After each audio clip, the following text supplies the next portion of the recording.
Saudara, revisi Undang-Undang Pilkada resmi dibatalkan. Wakil Ketua DPR Sufmi Dasko Ahmad membantah jika pembatalan ini karena eskalasi demo. Kini tongkat selanjutnya ada pada Komisi Pemilihan Umum atau KPU untuk menjalankan putusan Mahkamah Konstitusi di Pilkada mendatang. Lalu bagaimana masyarakat bisa terus mengawal putusan MK ini tanpa adanya intervensi? Dan apa langkah selanjutnya yang harus dipegang para lembaga terkait dengan soal putusan MK ini khususnya KPU? Kita ulas bersama dengan sejumlah narasumber yang sudah hadir ke studio. Sudah ada Ketua KPU tahun 2021 hingga 2022, sudah ada Mas Ilham Saputra. Selamat pagi Mas Ilham. Selamat pagi Risti. Ya, kemudian juga melalui sambungan Zoom ada pengamat politik dari Universitas Paramadina sekaligus Direktur Eksekutif Indo Strategik, ada Mas Ahmad Khoirul Umam. Selamat pagi, Assalamualaikum Mas Umam. Waalaikumsalam, pagi Mbak Disti, Mas Ilham. Pagi. Kemudian juga ada melalui sambungan telepon ada Hakim MK periode 2003 hingga 2006, sudah ada Pak Marwarar Siahaan. Selamat pagi Pak Marwarar. Selamat pagi, selamat pagi. Iya, Pak Marwarar, Mas Umam, kemudian ada Mas Ilham. Ini baru saja kemarin kita melihat bagaimana gerakan rakyat akhirnya bisa membatalkan revisi Undang-Undang Pilkada yang sedianya ini disahkan kemarin begitu ya. Saya ke Pak Marwarar dulu. Pak Marwarar, apa poin kritis Anda soal kemarin adanya revisi Undang-Undang Pilkada dibatalkan, putusan MK memang seharusnya sudah final and binding? Ya, kalau saya perhatikan bahwa awalnya DPR sangat kukuh ya untuk membuat undang-undang dalam revisinya dengan tidak mengadopsi putusan Mahkamah Konstitusi. Semula saya lihat seperti itu karena pagi-pagi ketika ada dari percakapan di radio, pewawancara mengatakan ini tuntutan rakyat, kemudian akan menjadi keras begitu. Kemudian salah seorang anggota DPR yang ada di DPR sana mengatakan, wah itu rakyat yang mana?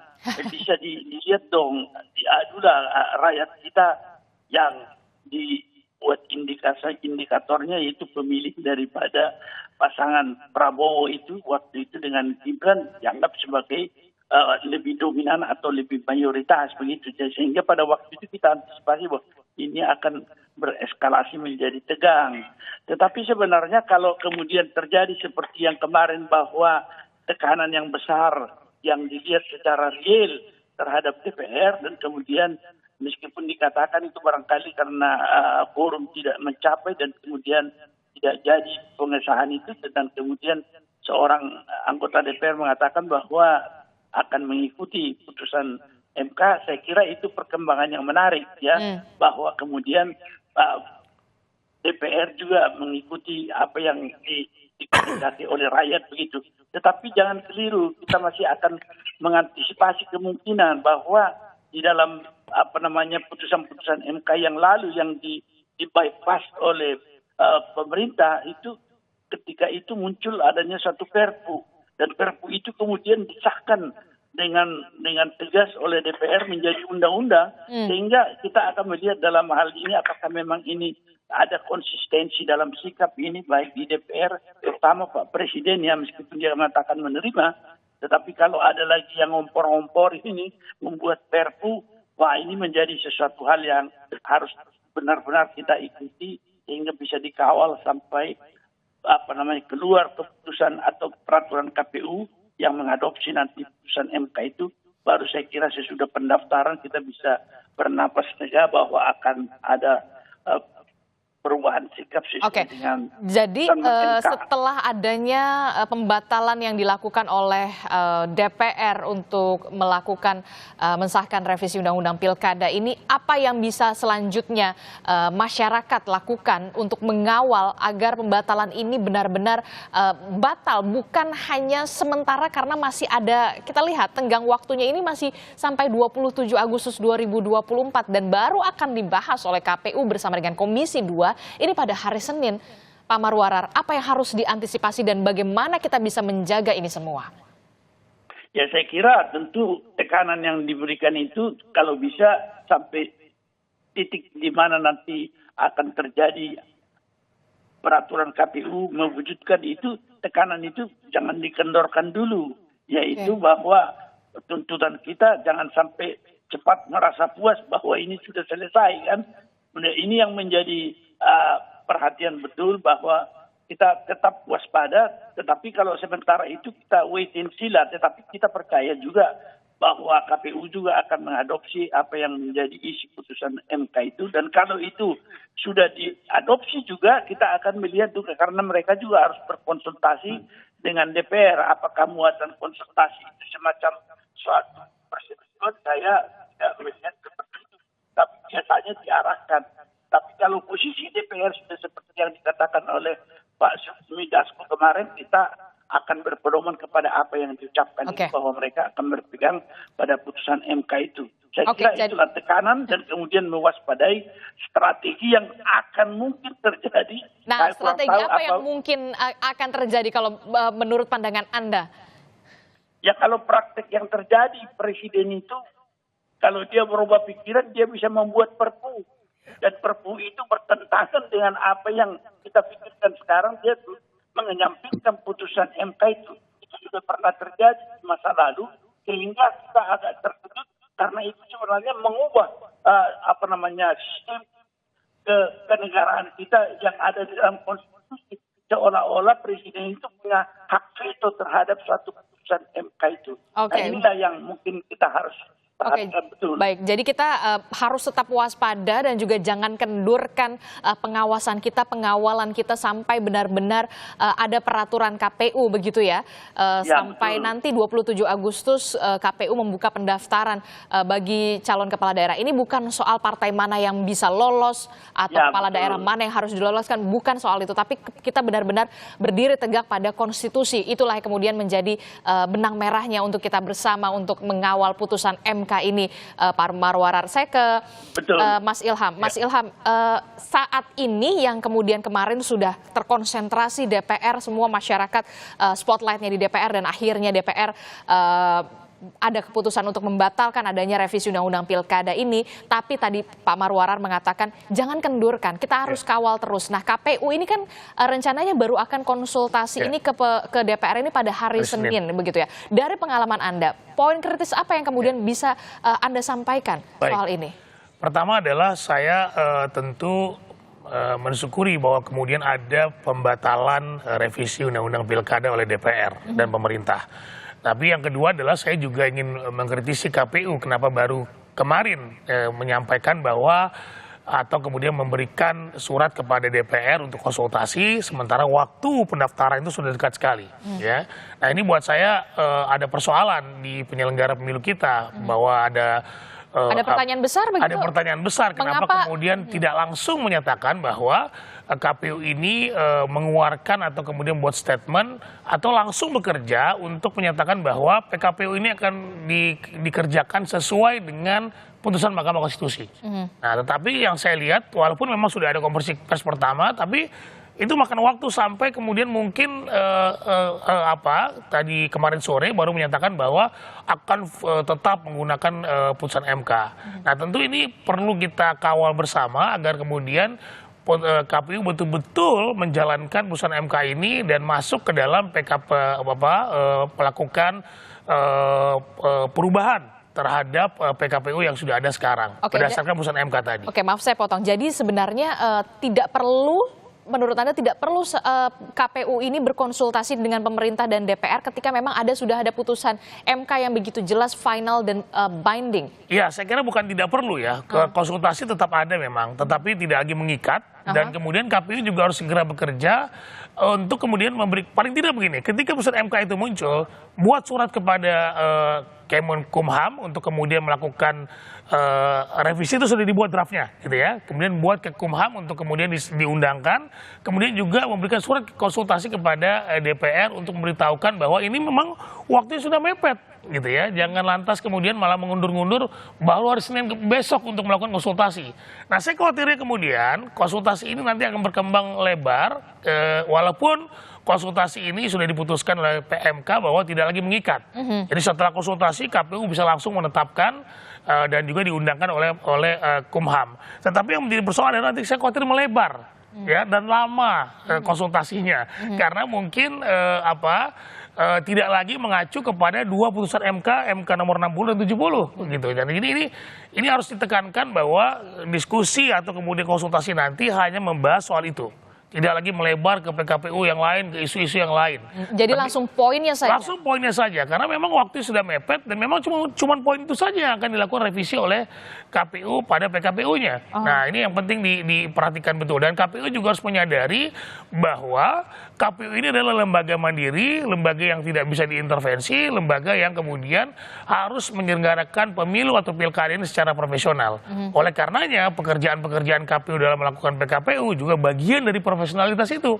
Jangan pengalaman kemarin ketika 2024 pemilu itu KPU terkena teguran dari KPP karena ketika pendaftaran wakil presiden dan presiden ketika itu PKPU belum menyertakan atau belum merubah berdasarkan putusan MK. Nah ini kan tentu jadi persoalan. Gitu. Jangan sampai kemudian nanti sekian banyak, apalagi sekarang ini pilkada itu diikuti oleh seluruh provinsi dan kabupaten kota untuk mencalonkan diri menjadi gubernur, bupati, dan wali kota. Termasuk jangan sampai ada pertanyaan legitimis. Jangan sampai ada pertanyaan legitimasi. Dan bahkan juga MK sudah menyatakan, jika KPU tidak mengikuti putusan Mahkamah Konstitusi ini, maka penyelenggaraan pilkada inkonstitusional. Nah itu dia, jangan sampai ada persepsi jangan inkonstitusional ini ya. Ini pernah terjadi juga pada pemilu 2024 yang lalu. Ada satu dapil yang kemudian memohonkan kepada Mahkamah Konstitusi karena keterwakilan perempuan tidak mencapai seperti yang disampaikan undang-undang, ya maka diulang oleh MK gitu di satu dapil itu. Nah ini adalah bukti ketidakprofesionalan KPU yang tidak mengikuti putusan Mahkamah Konstitusi. Jangan sampai tidak belajar pada saat penyelenggaraan Jangan sampai tidak belajar dari penyelenggaraan pileg dan pilpres kemarin. Jangan sampai tidak belajar dari pelaksanaan pilpres dan juga pileg kemarin begitu ya, sampai kena teguran begitu ya.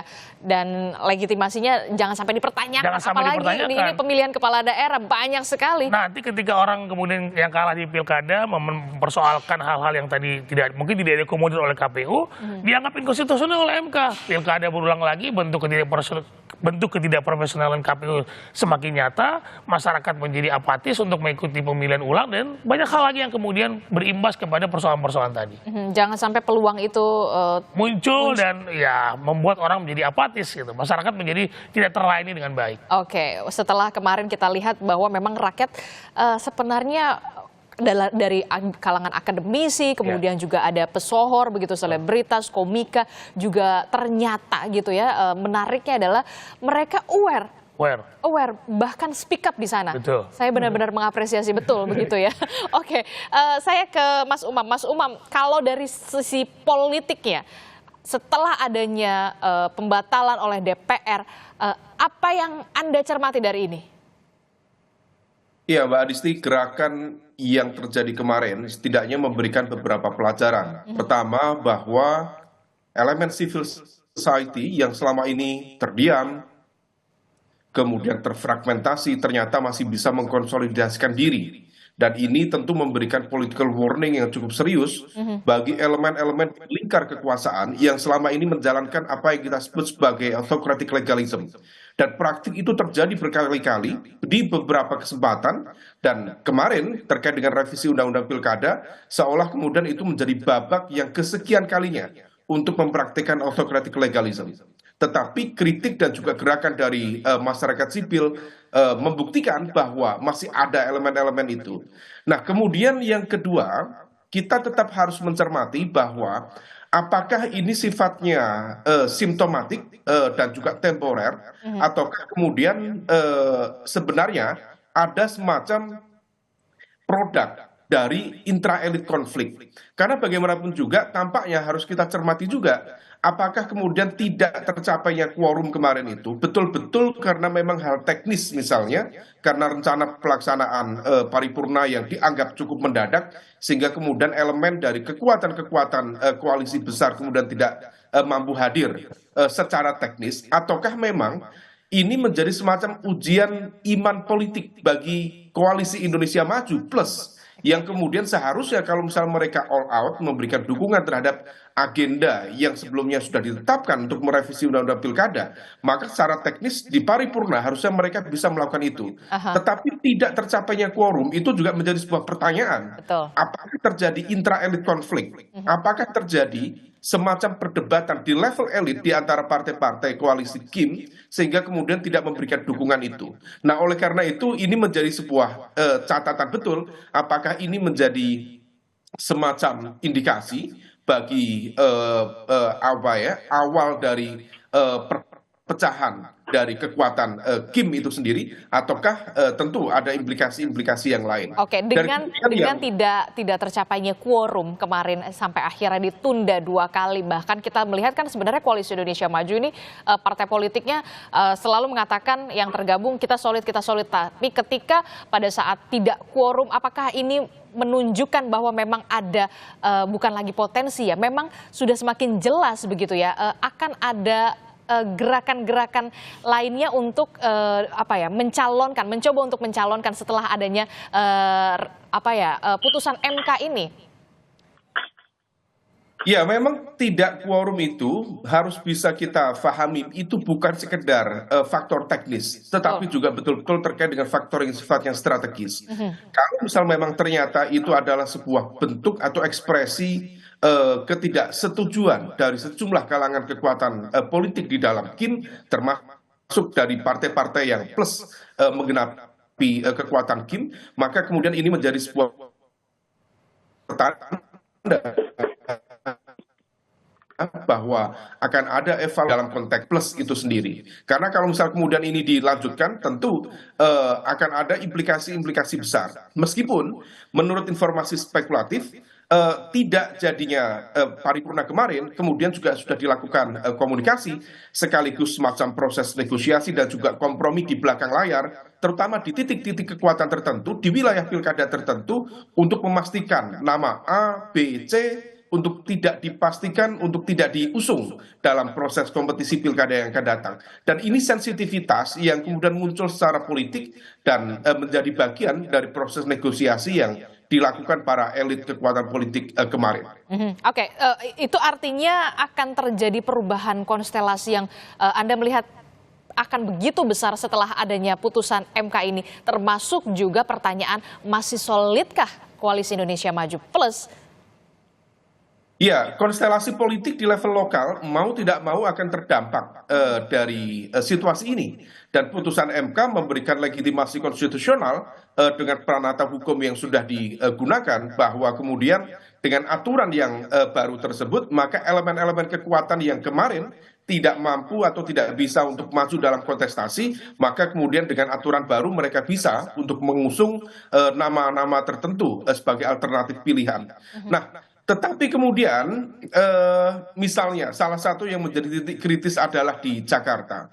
Apakah kemudian dengan potensi kekuatan ini, misalnya PDIP tetap akan memberikan ruang bagi misalnya nama Anies Baswedan untuk maju dalam kontestasi sebagai sebuah bentuk kompromi dan juga negosiasi untuk berhadapan-hadapan dengan kekuatan besar, di mana partai-partai perubahan seolah kemudian kena prank dengan adanya putusan baru ini, karena mereka yang seharusnya bisa mengusung sendiri, berlaga sendiri, tapi akhirnya kemudian kemarin bersatu dengan Kim Plus. Nah, ini yang kemudian tampaknya betul-betul menjadi titik kritis dan juga sensitif dan menjadi bagian dari proses negosiasi pasca gagalnya quorum di sidang paripurna kemarin. Adapun di wilayah lain tentu akan menyesuaikan. Dan sejumlah partai-partai termasuk bukan partai besar, partai kelas menengah, tampaknya memiliki kekuatan lokal yang cukup memadai untuk kemudian maju, dan ini akan berimplikasi secara local politics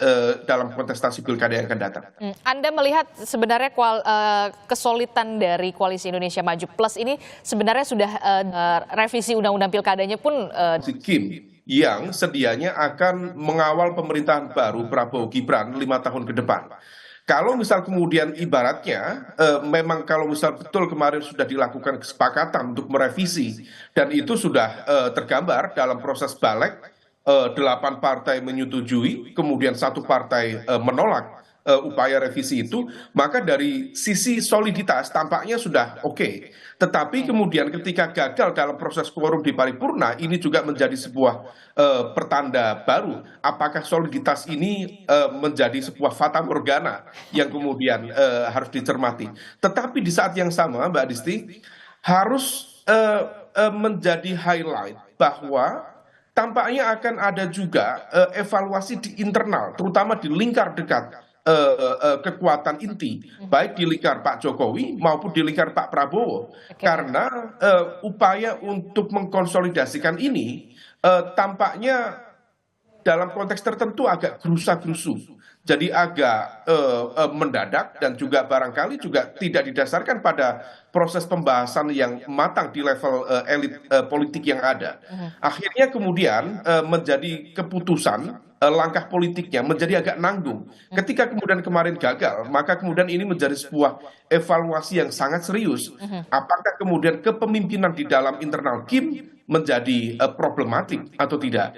Nah, kalau misal kemudian ternyata dianggap problematik, maka evaluasi serius harus dilakukan di internal Kim, terutama bagi kekuatan yang dalam konteks tertentu mengorkestrasi kekuatan-kekuatan politik di dalam balik kemarin. Kalau kemudian semuanya akan dikooptasi sedemikian rupa, kekuatan politik tidak diberikan ruang untuk menyampaikan argumen, hanya diinginkan untuk mengikuti apa yang menjadi pesanan dalam tanda kutip tertentu, maka ternyata tidak mudah untuk dilakukan, dan masing-masing tentu memiliki pride, memiliki harga diri, dan memiliki ego masing-masing sendiri atau kedaulatan politik partai politik masing-masing. Oke, yang juga menjadi perhatian saya adalah untuk wilayah-wilayah strategis yang kemudian sudah dipetakan oleh Koalisi Indonesia Maju Plus, khususnya Jakarta yang kita tahu sudah mengusung nama Ridwan Kamil dan juga Suswono, kemudian juga partai politik yang tergabung dalam Koalisi Indonesia Maju. Untuk wilayah Jawa Tengah juga bahkan Nasdem juga sudah mengatakan mengusung untuk nama Ahmad Lutfi dan juga Kaesang. Nah, bagaimana nanti apakah ada potensi perubahan dukungan dan juga usungan setelah adanya putusan Mahkamah Konstitusi? Jangan dijawab dulu, Mas Umam, kita akan jeda sejenak. Tetaplah bersama kami di Sapa Indonesia Pagi.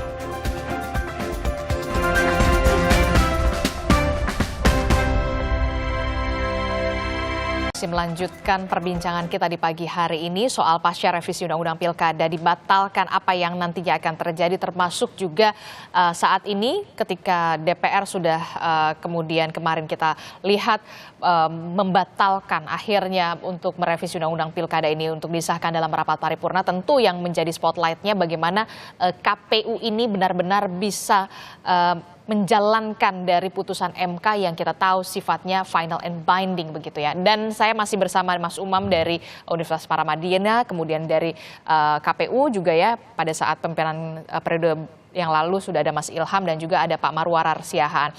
Saya ke Mas Umam melanjutkan pertanyaan saya. Untuk wilayah strategis begitu yang kita tahu cukup berdampak dengan adanya putusan MK ini, Jakarta khususnya, apakah Koalisi Indonesia Maju Plus ini masih solid untuk mengusung nama RK Suswono?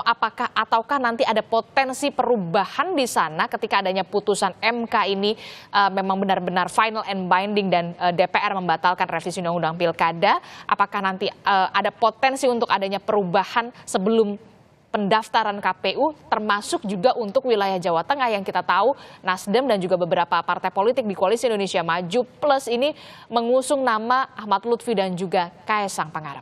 Menjadi agak unik ya, tetapi kalau misal bicara soliditas Kim Plus di Jakarta, tampaknya mereka akan tetap konsisten mengusung Ridwan Kamil. PKB juga sudah clear deklarasi berada di sana. Di satu sisi PKS tampaknya sudah menikmati putusan itu dengan mendapatkan secara pasti posisi sebagai cawagup, sehingga kemudian akumulasi kepentingan yang ditetapkan oleh PKS terpenuhi. Dan di saat yang sama, pelajaran dari apa yang terjadi di Golkar tampaknya juga bisa membayangi proses pengambilan keputusan di misalnya di PKB, termasuk kemudian di partai-partai yang lain seperti Nasdem, termasuk PKS sendiri. Kalau mereka kemudian dalam tanda kutip balelo untuk kemudian keluar dari barisan, apakah tidak khawatir kalau dierlanggakan? Nah, ini menjadi sebuah catatan serius dalam kontestasi politik praktis saat ini. Adapun yang terjadi di level Jawa Tengah, ini yang kemudian menjadi cukup light. Apakah kemudian tetap solid mengusung Pak Ahmad Lutfi? Barangkali tetap iya, tetapi komposisi dari cawagup, terutama dari implikasi putusan MK yang kemudian tampaknya akan berdampak pada soliditas dan juga legalitas Kaisang misalnya untuk maju di cawagup Jawa Tengah. Nah, ini yang kemudian tampaknya akan menciptakan dinamika. Nah, apakah dinamika itu akan di-follow up oleh Istana yang notabene memiliki kedekatan emosional dan juga kedekatan darah dengan Kaisang misalnya, untuk mengeluarkan Perpu tadi? Kalau misal kemudian itu dilakukan, tentu akan menjadi banyak kejutan-kejutan. Dan kejutan ini menciptakan sesuatu yang sifatnya apa ya, mixed feeling. Menjelang Pilpres, sejumlah kalangan masyarakat sipil mengkritik habis Mahkamah Konstitusi. Berarti Anda melihat ada backup plan yang mungkin saja berpeluang adanya penerbitan Perpu ini ketika nama Kaisang ini tidak bisa melenggang maju di Pilkada Jawa Tengah, Mas Umam? Ya, semuanya tentu bergantung pada tadi disebut oleh Mas Ilham, bolanya ada di KPU. Apakah KPU kemudian konsisten untuk menjalankan apa yang sudah ditetapkan? Kalau misal kemudian paripurna kemarin akhirnya tidak mampu melakukan revisi undang-undang pilkada, maka putusan MK yang kemudian menjadi final and binding dalam konteks regulasi yang akan kemudian digunakan dalam proses mendatang. Tetapi this all about politics, dan semua itu bisa terjadi perubahan secara mendadak dalam situasi yang betul-betul genting. Oleh karena itu memang proses pengawalan ini harus dilakukan secara komprehensif, baik pada level otoritas kekuasaan di eksekutif maupun di legislatif itu sendiri. Singkat saja terakhir Pak Marwarar, kalau tadi menurut Mas Umam bisa saja backup plan-nya adalah menerbitkan Perpu untuk bisa kemudian nama Kaisang juga bisa melaju di Pilgub Jawa Tengah. Seberapa besarkah peluang tersebut? Kalau kita lihat kan syarat untuk menerbitkan suatu Perpu itu adalah adanya kedaruratan, kegentingan, Mas Pak Marwarar. Ya.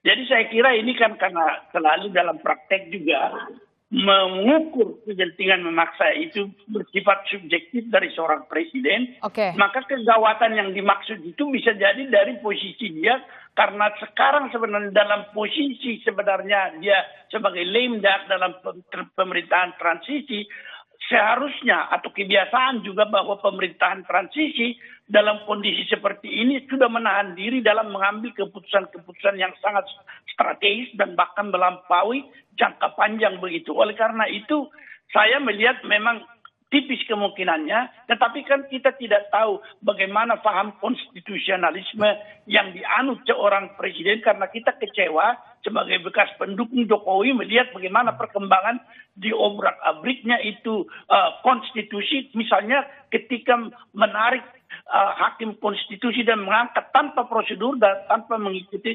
konstitusi, meskipun dia mengatakan bahwa itu adalah sikap kesederajatan DPR dan lain sebagainya. Tapi sumpah jabatan itu mengandung inherent power untuk mempertahankan konstitusi. Tapi saya lihat tidak tampak tekad daripada seorang presiden itu untuk menegakkan konstitusionalisme itu. Sehingga saya melihat meskipun tipis, tapi kita harus mewaspadai Perpu ini sebagai satu teknik yang akan dipakai. Apakah untuk menguji atau juga untuk mempertahankan nepotisme yang ada sekarang. Pentingnya civil society tetap harus mengawal sampai setidaknya sampai pembukaan pendaftaran pilkada pada tanggal 27 Agustus 2024 mendatang, karena ini masih ada beberapa hari lagi. Jangan sampai kita kendur peluang-peluang yang bisa dilakukan oleh kita lihatlah nanti seperti apa. Dan kemudian KPU, apa yang seharusnya dilakukan oleh KPU untuk gerak cepat untuk mengesahkan ini menjadi PKPU, jangan sampai Pilpres dan juga Pileg kemarin yang sempat ditegur oleh DKPP ini jangan sampai terulang lagi? Ya, saya kira KPU harus segera kemudian mengirimkan surat kepada Komisi 2 walaupun sudah dilakukan. Tetapi sekali lagi saya ingin mengatakan bahwa pembahasan hanya pada 2 topik itu saja. Jangan sampai melebar kemudian, karena setelah konsultasi itu besoknya sudah pendaftaran. Gitu Ya, kan? karena cuma jelang sementara 1 hari. acuan pendaftaran adalah PKPU yang sudah disahkan. Nah, ini tentu waktunya tidak lama lagi. Dan kedua adalah berkoordinasi dengan Kumham.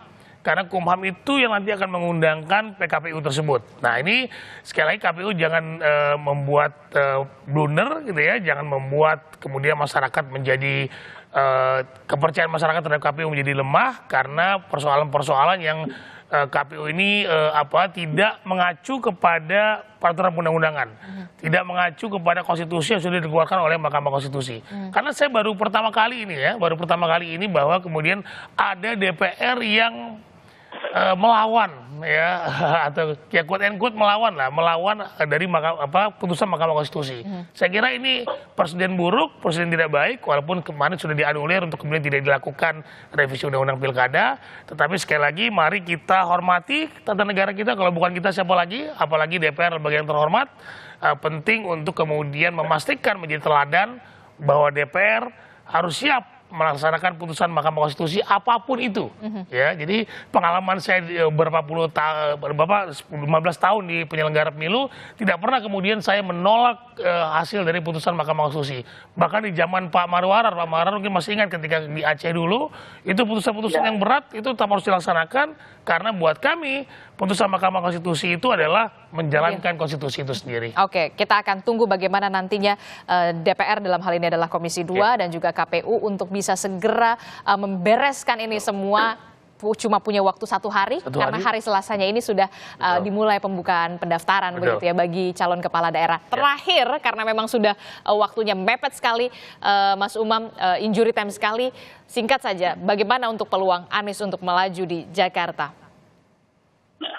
Ya, peluang Mas Anies untuk maju kalau misal kita melihat dari peta kalkulasi kekuatan suara untuk tiket, maka akan sangat bergantung pada kemana PDIP akan menentukan langkahnya.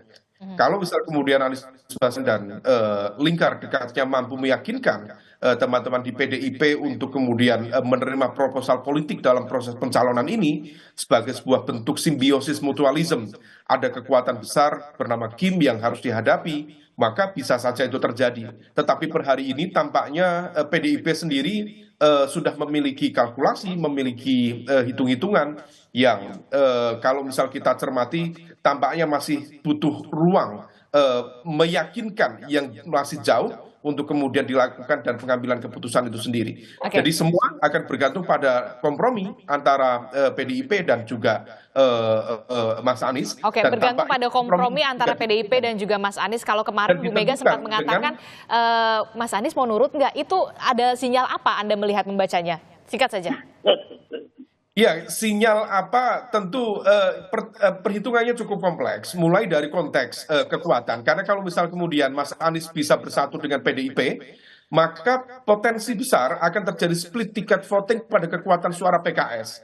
Karena ada overlap kekuatan politik antara antara PKS dengan Mas Anies. Dan itu akan menguntungkan bagi kekuatan mesin politik PDIP. Tetapi dalam konteks ideological resistance, dalam konteks sentimen yang selama ini dibangun oleh PDIP dan juga lingkar dekat Mas Anies dalam pola komunikasi antara Anies Baswedan sendiri dengan PDIP, nah itu yang tampaknya menjadi pertanyaan, apakah bisa diselesaikan dalam waktu dekat hanya dengan persamaan agenda kepentingan dalam politik praktis di pilkada ini. Oke, kita akan lihat bagaimana nanti dinamikanya di akhir pekan ini begitu ya. Apakah PDI Perjuangan nanti akan mengumumkan atau seperti apa kita tidak tahu karena memang tinggal hari Selasa ini pembukaan pendaftaran oleh KPU, termasuk juga bagaimana semua mata tertuju saat ini setelah ke DPR ke KPU Republik Indonesia untuk bisa terus mengawal putusan MK ini. Terima kasih Mas Umam telah bergabung bersama kami, kemudian ada Pak Marwarar Siahaan telah bergabung bersama kami. Terima kasih, dan juga